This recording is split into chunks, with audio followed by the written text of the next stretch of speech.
Salam sejahtera dalam kasih Kristus. Apa kabar? Luar biasa ya. Kita imani setiap hari ada keluar biasaan Tuhan di dalam kehidupan kita ya. Puji Tuhan, awal bulan yang baik di mana kita boleh berkumpul di dalam rumah Tuhan. Malam ini kita akan belajar satu firman Tuhan yang temanya adalah dari ayat yang akan kita baca bersama-sama. Orang kaya yang bodoh. Yuk kita baca ayatnya Lukas 18. Lukas 12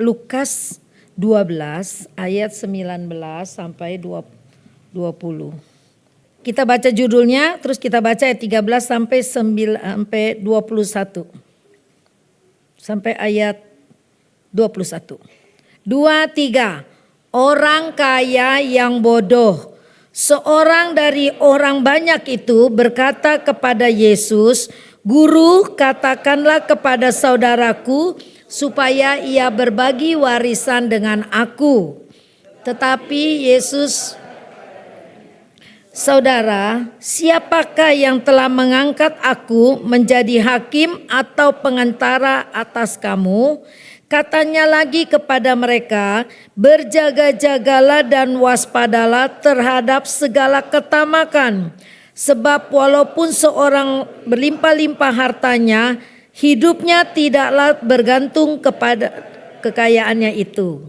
Kemudian ia mengatakan kepada mereka suatu perumpamaan, katanya, "Ada seorang kaya, tanahnya berlimpah-limpah hasilnya. Bertanya dalam hatinya, apakah yang harus aku perbuat sebab aku tidak mempunyai tempat di mana aku dapat menyimpan hasil tanahku. Lalu katanya, inilah yang akan aku perbuat.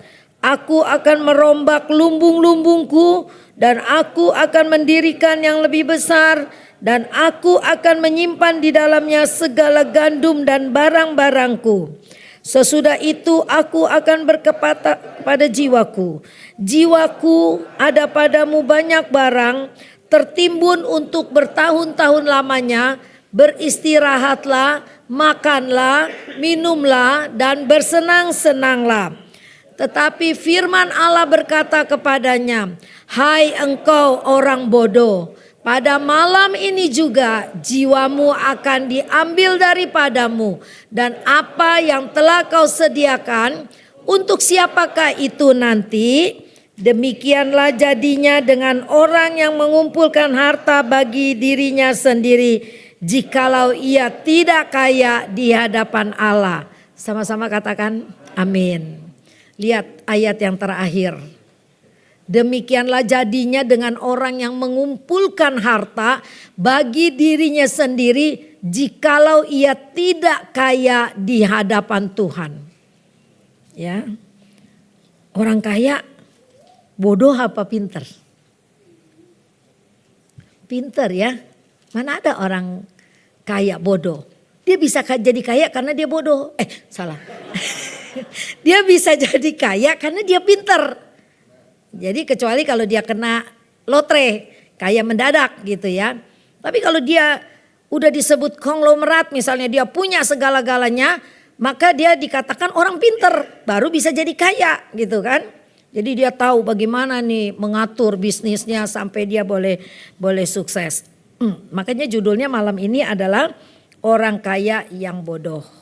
Itu firman Tuhan, bukan saya yang bilang. Nanti kita akan kupas sedikit dengan beberapa ayat ya. Kenapa? Kok Tuhan bisa bilang begitu ya? Ini kita lihat di sini ayat, tadi kan kita baca ayat 13 ya sampai ayat 21. Tetapi di ayat yang ke 13 itu kan ada seorang yang bertanya nih ya, dari orang banyak itu ada yang bertanya kepada Tuhan, "Guru, katakanlah kepada saudaraku supaya ia berbagi warisan dengan aku." Jadi ada orang yang sedang ya mungkin minta supaya Tuhan mau menengahi. Jadi ada perebutan warisan gitu ya. Tetapi malah jawab Yesus kepadanya ini. kepadanya, saudara, siapakah yang telah mengangkat aku menjadi hakim atau pengantara atas kamu? Ya, malah Tuhan bilang begini, berjaga-jagalah dan waspadalah terhadap segala ketamakan. Ya, padahal orang itu minta Tuhan jadi juru yang adil gitu ya, jadi juru yang adil untuk pembagian warisan. Malah Tuhan bilang berjaga-jaga dan waspadalah terhadap segala ketamakan. Sebab walaupun seorang berlimpah-limpah hartanya, hidupnya tidaklah tergantung dari kekayaannya itu. Malah Tuhan terus kasih perumpamaan tentang orang kaya yang bodoh. Ya, memang kebiasaan orang Yahudi begitu. Misalnya pertanyaannya begini nanti akan dijawabnya dengan pertanyaan lagi gitu ya. Itu udah cara hidup orang Yahudi seperti itu. Nah, sebelumnya di ayat yang di pasal yang ke-11 ya. Di situ Yesus mengecam orang-orang Farisi dan ahli Taurat. Ya, sampai Tuhan bilang kemunafikan itu seperti kuburan yang dilabur putih. Luarnya bagus, dalamnya tulang-tulang busuk. Ya, jadi kecaman yang luar biasa sampai ada orang yang masih belum bertobat masih bilang, "Guru, katakan kepada saudaraku supaya ia berbagi warisan." Maksudnya berbagi warisan dengan adil. Tuhan kasih perumpamaan, ada seorang yang kaya, tanahnya berlimpah-limpah. Nah, disinilah kita mulai nih masuk dalam firman Tuhan ya. Orang kaya yang hartanya berlimpah-limpah, Tuhan malah menasehati waspadalah terhadap ketamakan, keserakahan ya. Sebelumnya Tuhan mengecam kemunafikan orang Farisi, ahli Taurat. Rupanya ketamakan itu sesuatu yang sangat tidak berkenan di hadapan Tuhan. Orang yang tamak dalam hal apa? Banyak hal ya. Ketamakan orang berkuasa apa? Dia akan melakukan tindakan korupsi. Kita lihat orang yang korupsi di TV yang muncul pakai jaket kuning tuh, mereka bukan orang miskin loh, orang yang kaya, sudah kaya tapi nggak pernah puas, ada ketamakan ya, terus melakukan penglipat gandaan kekayaan sampai kadang-kadang kita heran. Korupsi 237 triliun misalnya. Aduh, triliun aja ngitungnya 1 triliun aja udah bingung. Ini ratusan triliun gitu ya. Bagaimana manusia itu tidak pernah puas. Makin kaya makin mau meraup semua kekayaan dan memamerkan itu di sosial media. Sampai orang tahu kaya sekali itu orang gitu. Tapi kan kita lihat ujung-ujungnya akhir-akhirnya ya hotel rodeo, jaket orange gitu ya. Tapi bisa tersenyum-senyum bangga. Nah, orang yang gak takut Tuhan seperti itu. Nah, ini Tuhan tadi ayat yang terakhir katakan. Tidak kaya di hadapan Tuhan. Di hadapan manusia mungkin kaya, tapi di hadapan Tuhan tidak kaya. Lalu ketamakan orang miskin. Apa orang kaya aja yang tamak? Orang miskin ada gak yang tamak? Banyak. Ketamakan orang miskin adalah dia menghalalkan pencurian. Dia menghalalkan segala cara supaya dapat rezeki lah gitu ya, supaya dapatlah uang gitu ya. Jadi orang kaya, orang miskin punya ketamakan. Di dalam diri kita ada ketamakan kalau kita tidak hati-hati ya. Nah, kenapa itu bisa terjadi ketamakan itu? Karena orang mengandalkan harta daripada mengandalkan Tuhan. Punya Tuhan oke, tapi aku harus punya harta yang banyak. Aku percaya Tuhan, aku ke gereja tapi aku harus melipat gandakan kekayaanku dengan berbagai cara. Karena persaingan di antara mungkin di antara sesama teman kantor, di antara sesama teman sosialita gitu ya. Kita berusaha mensejajarkan hidup kita dengan orang-orang yang sebetulnya kita belum mampu untuk sampai ke tingkat itu. Nah, makanya Rasul Paulus bilang begini, ibadah olahraga itu memang mendatangkan kebaikan untuk tubuh yang sehat. Tapi ibadah itu lebih menguntungkan. Karena apa? Kita dididik, diajar luar biasa oleh kebenaran firman Tuhan. Kita gak usah belajar ke John and Robert Power karakter gitu misalnya. Kita gak usah. Tapi kita ikutin aja firman Tuhan, kita akan menjadi orang yang bijaksana. Yang penting kita mau mengikuti firman Tuhan ya. Jadi tapi kadang orang lupa. Ya, bahwa semua yang kita miliki itu adalah titipan Tuhan. Kita diberi kuasa, waktu penciptaan kita diberi kuasa. Allah menciptakan semua tersedia bagi manusia. Sebelum manusia diciptakan, Allah sudah sediakan, ya, terang dan gelap, pagi, siang, sore, binatang laut, binatang darat, tumbuhan berbiji, tumbuh-tumbuhan, binatang, semua Allah sediakan. Sampai ketika dia ciptakan manusia, kita terima. Allah kasih otoritas. Berkuasalah atas segala ciptaanku. Berarti kan semua punya Tuhan. Kita ini hanya dititipkan menjadi pengelola. Pengelola dari segala kekayaan yang ada di bumi ini. Kita kelola, kita dipercaya, akhirnya kita juga diberkati. Nanti kita lihat di sini, apakah salah kalau saya menjadi orang kaya? Apakah saya harus jadi orang miskin? Nah, malam ini kita akan belajar daripada firman Tuhan, ya. Kita ini pengelola dari segala berkat yang Tuhan kasih. Tapi pemilik kehidupan itu adalah Allah, Tuhan Yesus Kristus. Kita sering lupa. Ketika diberkati kita bilang itu punya kita. Ketika Tuhan ambil kita marah sama Tuhan. Kenapa Tuhan gak adil gitu ya. Kita protes sama Tuhan. Padahal Tuhan bilang engkau hanya pengelola. Kalau itu aku ambil karena engkau mengelola dengan cara yang tidak benar. Begitu kan. Mestinya begitu. Tapi kita ini manusia yang dibilangnya tamak, tidak pernah puas. Dan kita merasa memiliki itu semua. Nah, karena itu Tuhan menasehati kita tadi ayat 15. Waspada. Waspadalah gitu ya. Dulu ada kan di TV waspada.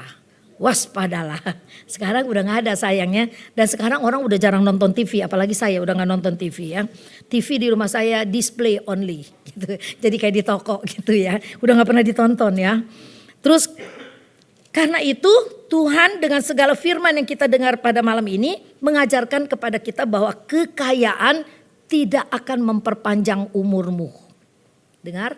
Kekayaan tidak akan memperpanjang umurmu. Di hadapan Tuhan malah kita dibilang miskin. Nah, ini ciri orang yang bodoh menurut firman Allah pada malam ini. Ya, dia pikir kekayaannya bisa bikin dia panjang umur dengan makanan yang sehat, makanan yang hebat. Dan kita kadang-kadang terkaget-kaget. Orang yang seger buger kok tiba-tiba udah gak ada. Udah Tuhan angkat. 2 hari yang lalu apa kemarin tiba-tiba bintang film yang terkenal itu gak dengar sakitnya. Tiba-tiba udah gak ada. Marissa Hakyah tiba-tiba udah gak ada. Ih, kapan sakitnya gak tahu kan. Terus kemarin itu pendeta yang sama-sama saya ke Singapura orangnya energik. Kayaknya masih lebih tua saya gitu daripada dia ya, namanya Pak Surbakti itu. Kaget tiba-tiba kemarin tidur udah gak bangun lagi. Udah dipanggil Tuhan. Nah, ini semua menjadi sebuah perenungan untuk kita semua. Bahwa kita harus concern terhadap hidup yang menurut firman Tuhan ya. Kekayaan tidak memperpanjang umurmu di hadapan Tuhan. Kita bilang kita kaya, kata Tuhan kau miskin. Ingat jemaat di Laodikia di Wahyu 2. Ya, Wahyu 2 atau Wahyu 3 itu. Jemaat di Laodikia itu merasa wah kaya, hebat, terhormat. Kata Tuhan sesungguhnya engkau melarat, miskin, tidak ada apa-apanya. Nah, ini yang harus kita perbaiki di dalam kekristenan atau perhubungan kita dengan Tuhan. Kita bilang kadang-kadang ada orang ngeyel gini, ke gereja lu nggak usah. Yang penting Yesus ada di hatiku. Benar nggak jawaban begitu? Ayo siapa yang berani jawab? Aduh, ngutang beng-beng banyak banget ini. Banyak banget saya utangnya ini ya. Boleh nggak kita jawab begitu? Yesus ada di hatiku. Walaupun aku nggak ke gereja, banyak loh orang yang jawab kepada saya begitu kalau saya besuk. Yang penting Yesus ada di hatiku. Tapi kita lupa. Apakah kita ada di hatinya Yesus? Benar nggak? Kita bilang Yesus ada di hatiku. Tapi engkau gak pernah ibadah, engkau tidak melakukan firman Allah. Sekarang jadi satu pertanyaan, apakah kita ini ada di hatinya Yesus? Adakah namaku di situ? Kita cuma mengklaim diri kita. Tapi ketika kita tidak melakukan firman Allah, kata Tuhan, aku tidak kenal engkau. Aku tidak tahu namamu tidak ada di sini. Nah, itu yang harus kita perbaiki dari kehidupan kita ini. Bagi Allah, sukses bukanlah harta dunia ini. Walaupun kita perlu harta di dalam dunia ini. Nah, kita nanti jadi pengelola yang benar, artinya kita harus seimbang ya. Ketika kita diberkati, kita tidak ngurangi waktu buat Tuhan. Ketika kita diberkati, kita makin dekat sama Tuhan. Ketika kita diberkati, kita makin takut sama Tuhan. Bukannya ketika diberkati, kita makin jauh daripada Tuhan. Ketika kita diberkati, waktu buat Tuhan makin berkurang-kurang karena sibuk. Meeting sini, meeting sono, kunjungan ke luar negeri, apalah segala macam. Akhirnya kita nggak berkurang banyak waktu buat Tuhan. Otomatis iman juga berkurang. Karena ketika kita sakit, cari dokter yang paling pintar di mana. Nah, iman berkurang nggak? Tapi kalau kita bokek nggak punya duit, Tuhan Yesus aku beriman kepadamu gitu kan ya. Aku yakin aku pasti sembuh walaupun dengan BPJS di RSUD. Coba kalau punya duit. Jelek tahu BPJS, cari ke Penang Sarah gitu kan ya. Penang lagi ya karena saya mantan Penang gitu ya.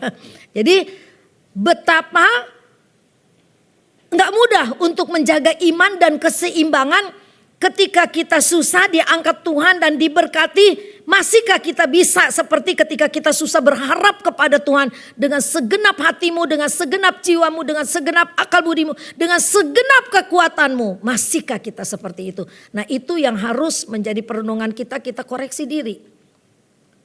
Kita koreksi diri. Maka banyak orang kaya kalau dia tidak dekat sama Tuhan, dia akan menjadi sombong dan dia merasa ini hasil kerjaku, semua milikku. Begitu kan? Ketika sakit, baru aku mau melayani Tuhan. Saya mah udah paling sering dengar begitu.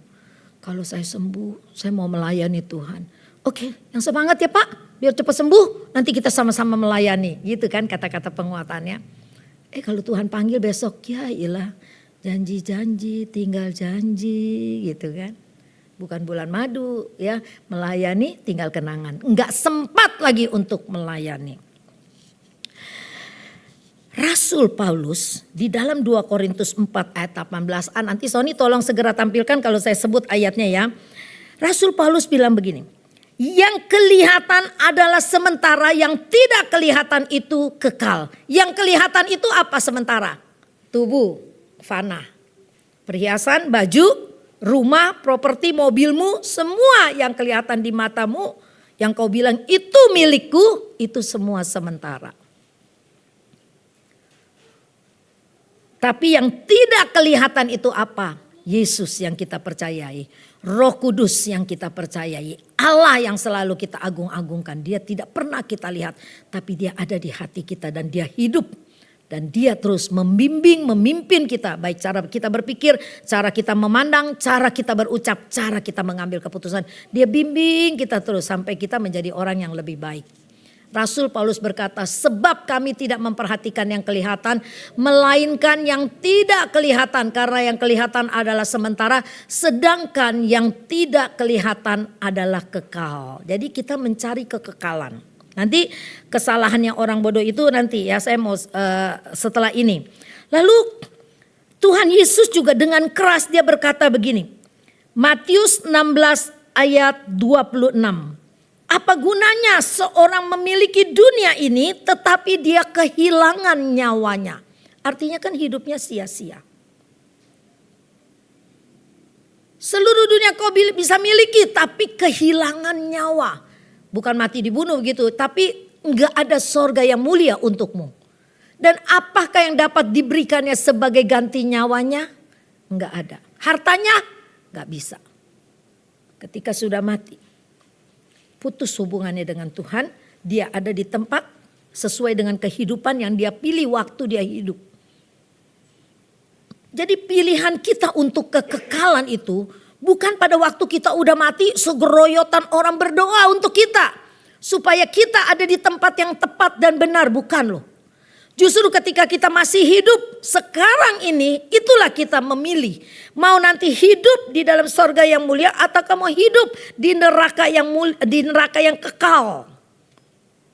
Neraka jahanam lah gitu ya, neraka yang kekal, sorga yang kekal, mana yang kita mau pilih, itulah dari sekarang kita menentukannya. Ada satu ayat yang Tuhan Yesus bilang begini, lebih baik seekor unta masuk melalui lubang jarum daripada orang kaya masuk kerajaan sorga. Nah ini saya mau kasih penjelasan sedikit ya. Terus kalau dibilang lubang jarum, otomatis kan kita mikirin lubang jarum yang kecil begini ya. Kecil, saya nih sekarang udah pakai kacamata begini nih. Aduh, gak masuk-masuk, kecil banget. Terus saya ngebayangin firman Tuhan, seekor unta masuk melalui lubang jarum. Dia lebih gampang loh daripada seorang kaya masuk ke dalam kerajaan Allah.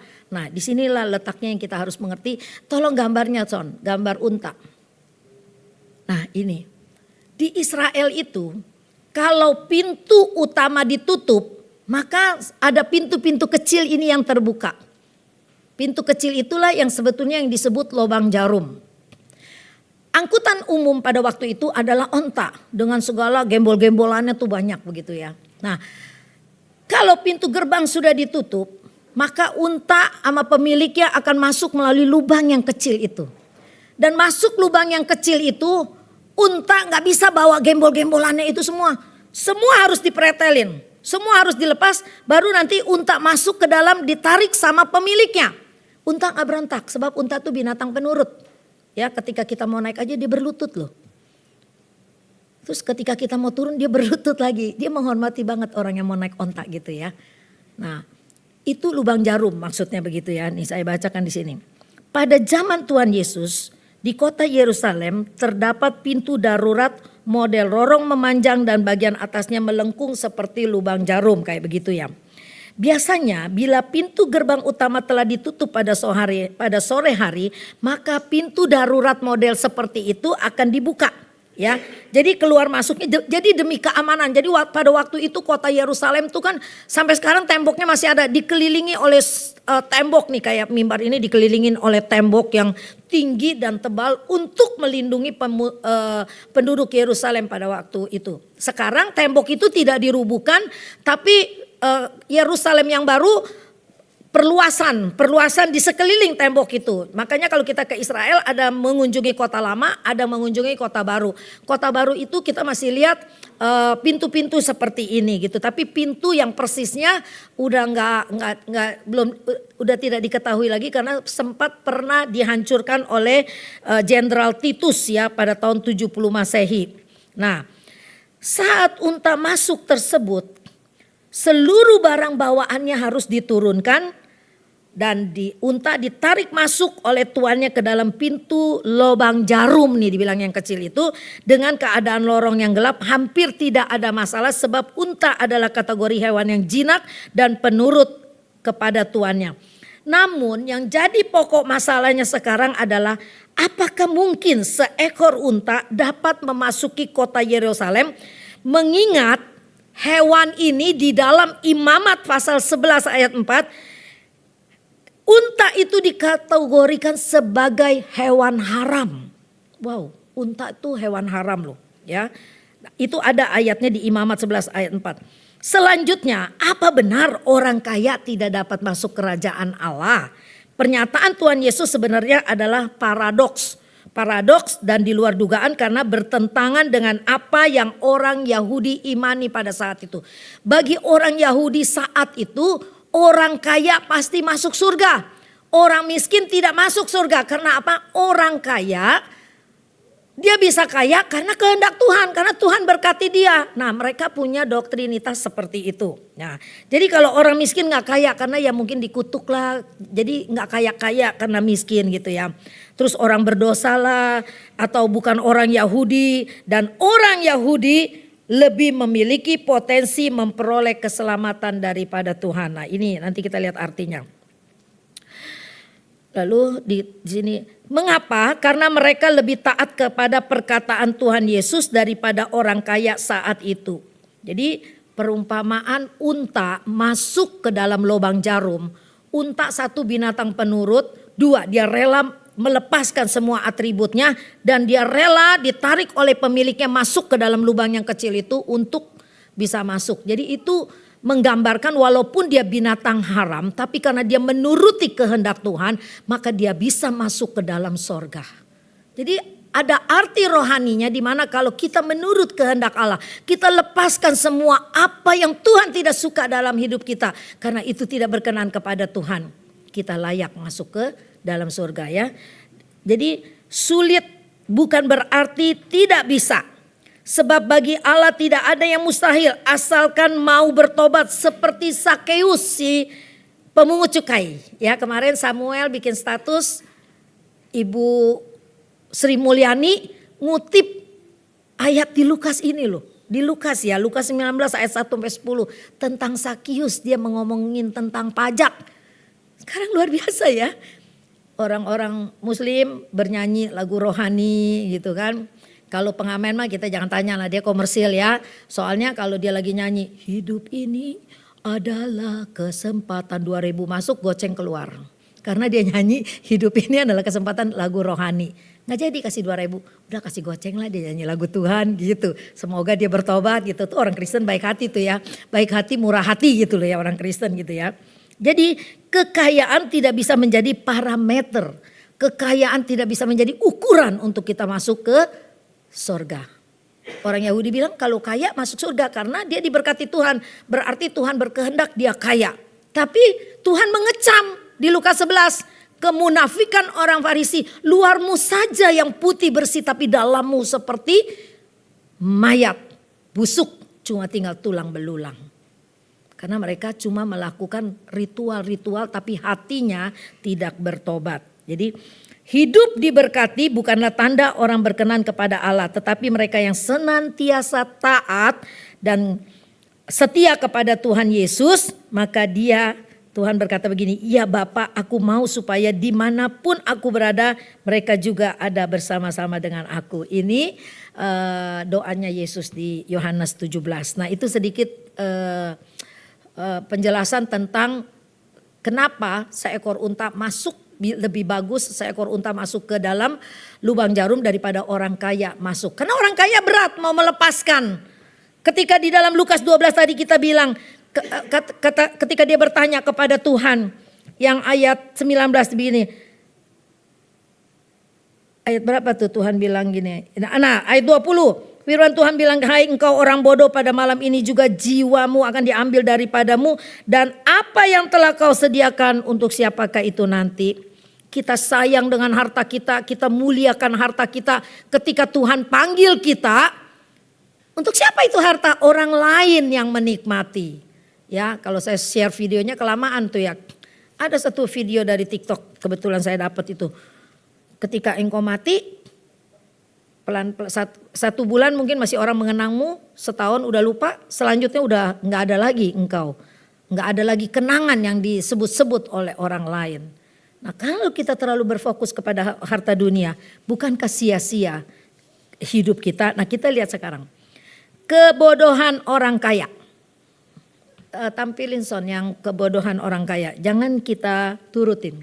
Satu, dia pikir semua harta miliknya, padahal dia hanya pengelola. Selama kita ada di dunia, harta sekalipun itu anak kita, semua adalah titipan Tuhan. Ya, kita jaga anak kita sebagai titipan Tuhan supaya dia jadi generasi ilahi. Yang kalau kita udah jadi pelayan Tuhan, kita berharap dia juga melayani Tuhan. Kalau kita udah hidup benar dan kudus, kita juga berharap anak-anak cucu kita semua hidup kudus gitu ya. Jadi kita cuma pengelola. Kalau kita cuma mikirkan harta dunia, ketika kita mati, kita cuma bawa apa? Peti mati yang kita bawa. Gelar kita pun yang mungkin STH, MBA, MBU gitu misalnya ya, MCK lah segala macam gitu yang panjang itu, gelarnya hilang. Diganti dengan gelar 3 huruf. Almarhum, ALM. Peti matinya pun udah gak ada AC. Semua udah hilang. Apa yang kita muliakan, kita banggakan itu gak ada. Tapi kalau kita selama kita masih hidup, kita dekat sama Tuhan, Kan kita ada roh di dalam jiwa kita ini, di dalam tubuh kita ini ada roh, jiwa, dan tubuh tiga ini. Roh kita akan kembali kepada Tuhan. Roh yang selama kita hidup di dunia itu hidup kudus benar, itu roh itu kembali kepada Bapa. Dan kita dimuliakan di sana.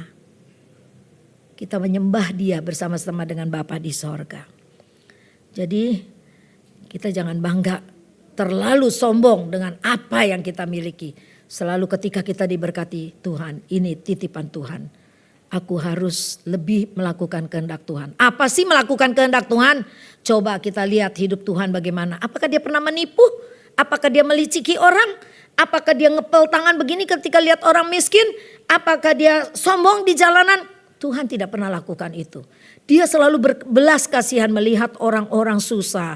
Selalu pesannya dari perjanjian lama sampai perjanjian baru, pesannya apa? Jangan kau abaikan anak yatim piatu, janda-janda miskin. Janda kaya gak disebut.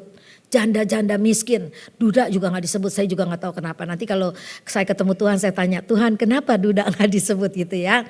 Jadi semua itu Tuhan sangat concern. Jangan sampai kau ambil itu hak anak yatim. Jangan sampai kau ambil itu hak janda-janda miskin. Tuhan selalu memperhatikan orang-orang yang ada di bawah. Nah kita diberkati, kita ingat orang-orang yang susah di hadapan kita gitu ya.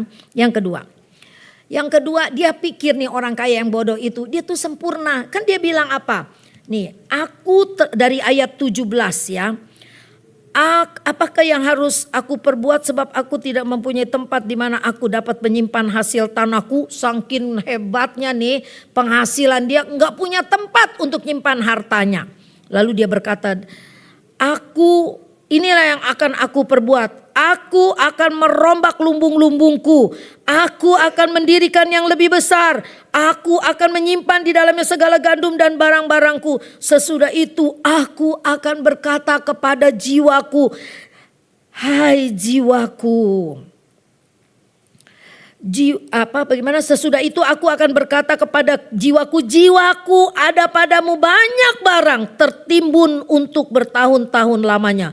Beristirahatlah, makanlah, minumlah. Artinya dia sedang menyenangkan diri dia. Lu hebat, lu punya segalanya, lu gak usah stres. Nikmati hidup lu, nikmati sepuas-puasnya. Gitulah kira-kira bahasa gaulnya ya. Lalu Tuhan berkata, hai engkau orang bodoh. Pada malam ini juga jiwamu akan diambil daripadamu. Dan apa yang telah kau sediakan, gak punya persiapan apa-apa. Karena dia tidak melakukan kehendak Tuhan. Lalu Tuhan bilang tidak kaya di hadapan Allah. Ya, jadi orang yang bodoh itu hanya pikirkan materi, pikirkan kesenangan dunia, pikirkan harta dunia. Tapi rohaninya kering ya. Walaupun hidup kita ini tidak lepas dari masalah ya. Banyak sekali hal-hal di dalam dunia ini yang bisa bikin kita pusing ya. Sebab itu kita perlu diisi firman Allah. Jadi ketika engkau datang beribadah kepada Tuhan, jiwa kita nih, otak kita ini diisi oleh firman Allah. Roh kita diisi oleh firman Allah. Ada makanan yang kita makan ketika kita beribadah. Nah ketika badai datang, ketika godaan datang, kita kuat. Karena apa? Udah diisi oleh kebenaran firman Allah ya. Kita suka bilang begini, menggoda melulu. Gak apa-apa orang menggoda. Yang penting asal kita jangan tergoda. Orang goda kita gak apa-apa ya. Terserah dia mau goda kita ya. Asal kita jangan tergoda. Kita kan bodohnya udah digoda, kita tergoda. Kita digoda nih. Tapi kita juga ikut tergoda sama dia. Akhirnya kita jatuh di dalam dosa. Yang ketiga. Dia pikir, dia lupa bahwa sesudah kematian ada kehidupan yang lain. Karena roh kita ini kembali kepada Bapa. Kalau binatang mati udah jadi sampah gak apa-apa. Dibuang di jalanan juga gak apa-apa. Dilindas, digiling, mau dibuang ke laut no problem. Karena dia tidak ada roh. Tapi kita ciptaan yang maha mulia, kita ada roh. Roh itu kembali kepada Bapa. Nah orang yang kaya ini dia lupa. Ada kehidupan yang lain. Terus 1 Petrus 1 ayat 24 katakan, hidup dan kemuliaan itu seperti rumput. Rumput hidupnya sebentar. Seperti uap mendidih air. Uap naik terus airnya habis semua. Begitu cepatnya kehidupan manusia itu ya. Nah, Tuhan Tuhan mau kita bersyukur, Dia mau kita robah konsep hidup kita ya. Dia mau kita robah konsep kita dengan cepat. Yang terakhir, kesimpulan. Bagaimana supaya kita jangan jadi orang kaya yang bodoh? 1. Matius 6 ayat 33. Carilah dahulu kerajaan Allah dan kebenarannya, maka semuanya itu akan ditambahkan kepadamu. Jadi bukan kekayaan dulu yang kita utamakan, tapi carilah dahulu kerajaan Allah dan kebenarannya, maka semuanya itu akan ditambahkan kepadamu. Sesibuk apapun, sediakan waktu untuk beribadah yang cuma 2 jam. Kalau kita udah berkomitmen mau beribadah, setialah dengan komitmen kita. Itu yang menyenangkan hati Tuhan. Itu yang firman ini akan tergenapi yang dikatakan semuanya akan ditambahkan kepadamu. Segalanya, semuanya apa? Ya semuanya. Baik jasmani, baik rohani, semua Tuhan akan tambahkan kepada kita. Yang kedua, supaya waktu yang sisa jangan kamu pergunakan menurut keinginan manusia, tapi menurut kehendak Allah. Berapa sih sisa usia saya? Berapa sih sisa usia saudara? Oh pasti Tante Nila jalan duluan gitu ya. Belum tentu. Tapi bukan berarti saya suruh kamu duluan. Enggak. Jangan salah paham ya. Jangan takut. Ih Tante Nila begitu amat gitu ya. Syukurin kita jalan duluan. Enggak. Kalau bisa kita jalan bareng-bareng dalam kemuliaan Tuhan. Diangkat bersama-sama, benar gak? Ya, jangan saya jalan duluan gitu. Ntar kamu nganter saya nangis-nangis lagi gitu ya. Jadi supaya waktu yang sisa yang harus kita perhatikan adalah bukan waktu kita meninggal. Waktu yang sisa nih dari sekarang ini. Kita gak tahu berapa sisa, itu kedaulatan Tuhan dan Tuhan yang punya. Supaya waktu yang sisa itu jangan kamu pergunakan menurut keinginan manusia. Keinginan manusia apa sih? Yang menyenangkan diri sendiri. Wow, gak mau ke gereja ya udah, tenang-tenang aja. Ayo yang penting kita jalan-jalan aja gitu. Tetapi yang terakhir dikatakan menurut kehendak Allah. Yang ketiga, Lukas 12 ayat 34. Karena di mana hartamu berada, di situ juga hatimu berada. Artinya, jangan biarkan harta membodohimu. Jangan biarkan harta membodohimu, artinya jangan biarkan hartamu mengendalikanmu. Ih, hari ini kita harus jalan-jalan, nggak usah ke gereja. Saya waktu ke Jogja bawa rayon, pas hari Minggu kami ada di Jogja. Sebelum berangkat, habis breakfast jam 7, kita ibadah di dalam kamar itu. Karena hari ini hari Minggu kita nggak ada di gereja tapi kita beribadah dan kita percaya Tuhan ada di sini. 30 menit firman dan pujian. Kita ibadah, kita nggak mau lupakan Tuhan. Ya, di mana hartamu berada di situ juga hatimu berada. Hartamu di mana? Oh, hartaku harta surgawi. Aku mencari kekekalan. Nah, hatimu ada di situ. Ketika hatimu berkata, hatiku pada hartaku kujaga jangan sampai habis, jangan sampai hilang 7 turunan. Jangan sampai ini hilang begitu saja sehingga anak-anakku hidup miskin. Nah disitulah hatimu berada. Akhirnya kekekalan itu gak ada. Yang keempat, Lukas 12 ayat 15, katanya lagi kepada mereka, ini Tuhan berkata, berjaga-jagalah dan waspadalah terhadap segala ketamakan. Sebab walaupun seorang berlimpah-limpah hartanya, hidupnya tidaklah tergantung daripada kekayaannya. Amin. Kekayaanmu sekali lagi tidak memperpanjang umurmu. Tapi kalau engkau dekat sama Tuhan, kalau Tuhan bilang engkau akan hidup 100 tahun, Tuhan pelihara hidupmu 100 tahun. Tapi kalau Tuhan bilang hidupmu sampai umur 35, habislah riwayat kita di situ. Tapi ada banyak kenangan, ada banyak warisan iman yang boleh kita tinggalkan kepada keturunan kita ketika kita dipanggil Tuhan ya. Yuk sama-sama kita nyanyikan lagu Jiwaku Ialah Tuhan Punya. Kalau saya perpanjang, wah yang nguap bisa ngorok.